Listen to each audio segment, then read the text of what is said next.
من به گازه شهرانو زدم. ایران اور اسرائیل کی لڑائی میں سب سے دلچسپ موڑ اس وقت آیا تھا جب 22 جون کو ایران کے 3 نیوکلیئر پروگرام فورڈو، نتانز اور اصفہان پر امریکہ نے اسرائیل کے دباؤ میں آ کر حملہ کر دیا۔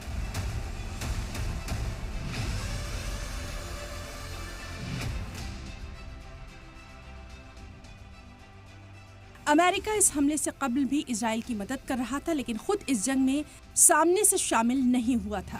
امریکی حملے کے بعد یہ صاف ہو گیا تھا کہ ایران مڈل ایسٹ میں موجود امریکہ کے آرمی ٹھکانوں کو نشانہ بنا سکتا ہے، اور ایسا ہوا بھی، اور ایران نے دوحہ میں امریکی ایئر بیس پر حملہ کر دیا۔ بھلے ہی امریکی پریزیڈنٹ ڈونلڈ ٹرمپ نے اسے کمزور حملہ قرار دیا، لیکن یہ ثابت ہو گیا کہ ایران نے سپر پاور کے سامنے سرنڈر نہیں کیا۔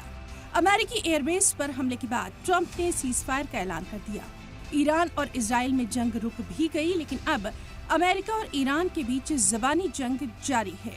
کبھی ٹرمپ سیز فائر کا کریڈٹ لینے کے لیے تڑپ رہے ہیں، تو اب افسوس ہے کہ ایران کے سپریم لیڈر آیت اللہ علی خامنئی ان کا شکریہ ادا نہیں کر رہے۔ ایسا اس لیے کیونکہ ٹرمپ نے کہا ہے کہ میں آیت اللہ علی خامنئی کے ٹھکانے سے واقف تھا، لیکن میں نے اسرائیل امریکی آرمی کو ان کے قتل سے روکا۔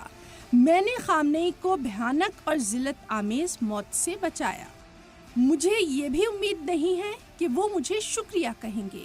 ایران کی آرمی، اکانومی اور مستقبل برباد ہے۔ ایرانی وزیر خارجہ عباس عراقچی نے ٹرمپ کی توہین آمیز اور ناقابل قبول تبصروں کی مذمت کرتے ہوئے کہا کہ اگر ٹرمپ واقعی میں سمجھوتا چاہتے ہیں تو اپنا لہجہ ٹھیک کریں۔ ٹرمپ ایران کے سپریم لیڈر آیت اللہ علی خامنئی کے تئیں توہین آمیز غلط لہجہ چھوڑ دیں۔ ٹرمپ کو لاکھوں سچے حامیوں کو چوٹ پہنچانا بند کر دینا چاہیے۔ عباس عراقچی نے یہ بھی کہا کہ میزائلوں سے بچنے کے لیے اسرائیل ڈیڈی یعنی امریکہ کے پاس بھاگا۔ ایرانی دھمکیوں اور ذلت کو برداشت نہیں کرتے۔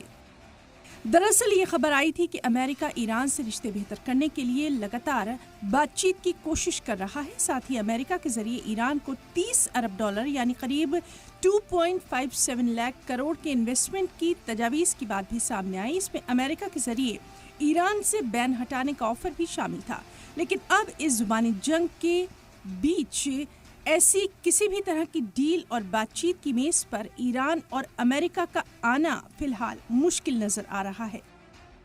سلام ٹی وی کے لیے دہلی سے ندیم احمد کی رپورٹ۔